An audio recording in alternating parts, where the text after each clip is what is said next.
So I was officially diagnosed for the first time when I was 30 years old. And I had always had the diagnosis of depression and anxiety, which I feel like is pretty typical, but having heard post-traumatic stress for the first time and bipolar was scary. And I felt like, nope, not me. That's not who I am. But after the drugs had cleared and I had a clearer mind, it did make sense. All of those things. I was very fearful. I heard voices a lot. My head never stopped. I always was hearing something, whether it was myself or the voices. My name is Amy Federer. I live with bipolar, depression, anxiety, post-traumatic stress disorder, and I am a very grateful recovering addict. My mental health journey starts when I was 2 years old. I was born in South Carolina, and my dad was in the Navy, so that's why I was born there. And around 2, my dad left, so it was just me and my mom, and we moved back to Philly from where my whole family is from. And we struggled a lot, and you know, I didn't know that having crackers for dinner was struggling, but we struggled a lot. In 5th grade, my grandfather passed away, and because I had no dad, it was like my dad had passed away. And I finally had an excuse of why I laid in bed and cried all the time and didn't do things kids my age did. Everybody thought I was shy and quiet when really it's just that I didn't know how to talk to anybody, including my own family. I always felt very scared to talk to people. And so my mom met my stepdad around 5th grade at the same time. And we moved to Northeast Philly.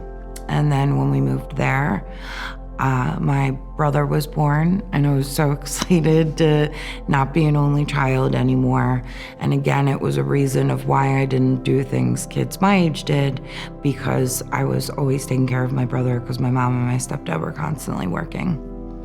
I fed him, clothed him, bathed him, did his homework with him, and I treated him like he was my baby, because he was. I ended up graduating high school with a 4.0 GPA, and I got into Widener University for an advanced doctorate program for physical therapy. I went away to senior week with a couple of friends. I called them my friends. It was just 2 girls that I talked to most in high school. And we went down the shore, and we went to a party, and I was drugged and repeatedly raped. I went home. I told no one. I went away to school, even though it was only half an hour away from where I had grew up, because I created such a tiny bubble of a world. I never went to class. I ended up dropping out of school, hanging out with kids who all they did was drink and do drugs. So that's all I did, was drink and do drugs.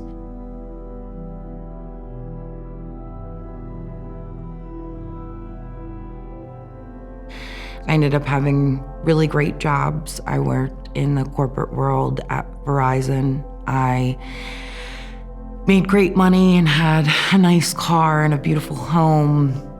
I was in a relationship, and I hated life. And I felt like I had all of these things that are supposed to make you quote unquote happy, except I hated myself and I wanted to die. So I felt like I was born to be a mom. So I got pregnant with my son. After I had my son, I still hated myself. I still hated life, and I still wanted to die. When I found out my son's father was doing heroin, I thought, who in the world would ever do that? And then within months, I was doing it. I left my job at Verizon on my own accord and took an early retirement.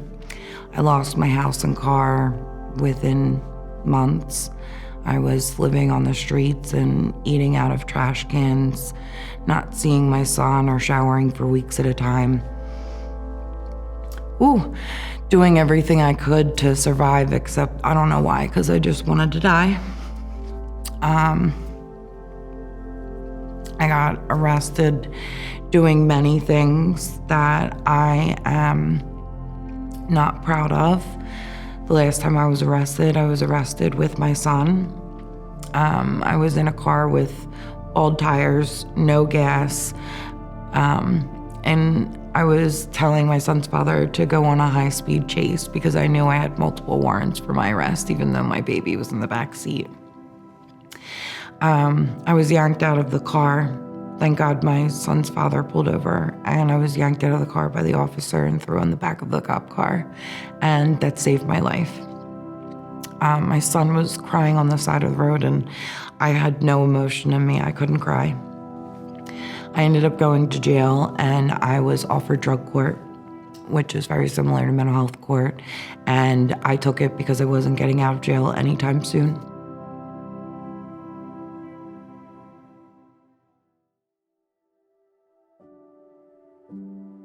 When I left jail, I cried because I had no idea how to live, how to be a sister or a daughter or a friend.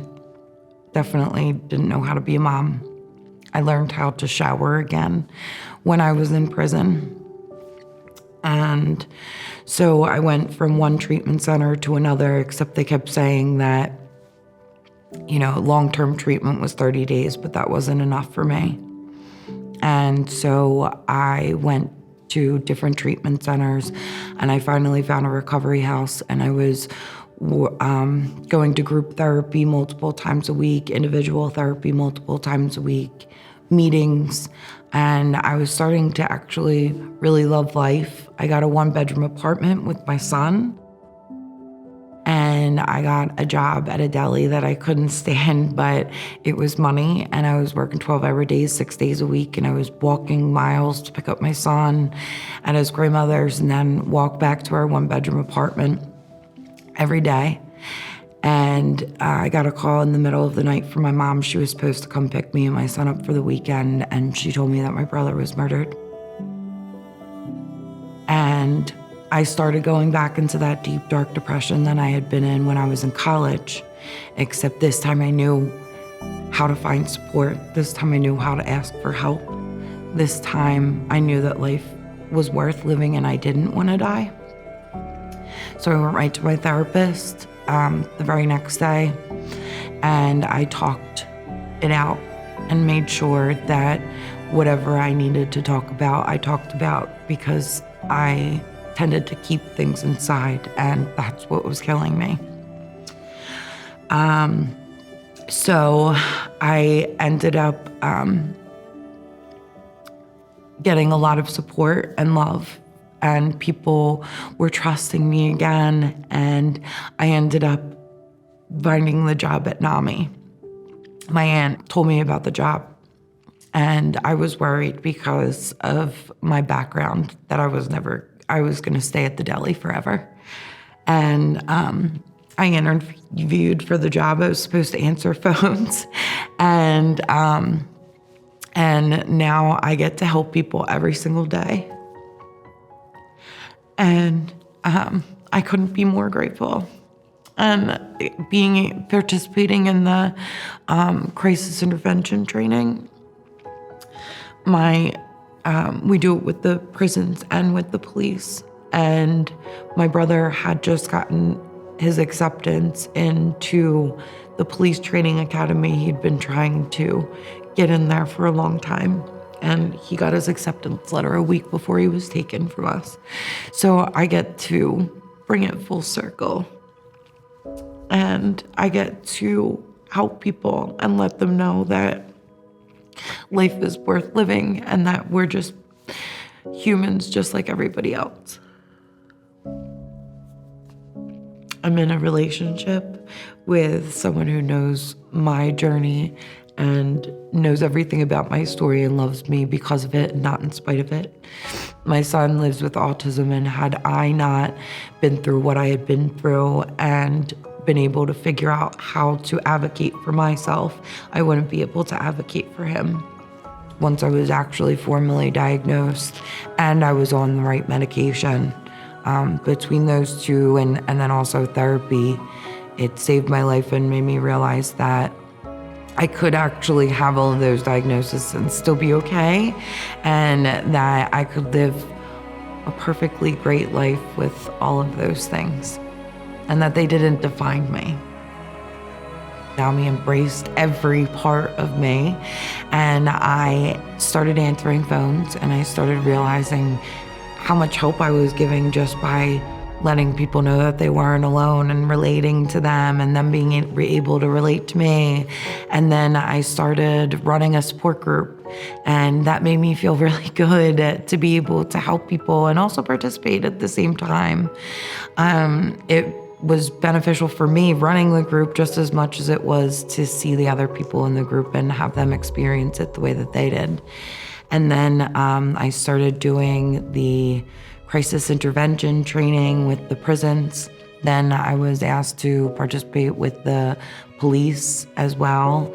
Being able to share my story with the police and the prison system is such a powerful experience, to be able to know where I came from and how I got to where I am today, and be able to let them know what worked and what didn't, and what helped me and what didn't help me. And just to bring that full circle and be able to have them come up to me, COs and deputy commissioners and lieutenants, and walk up to me after I tell my story and tell me how proud of me that they are and how lucky they feel to have heard my story. It makes me realize how far I've come every time I do it. It makes me feel powerful and excited to do it the next time, really. Help, not handcuffs.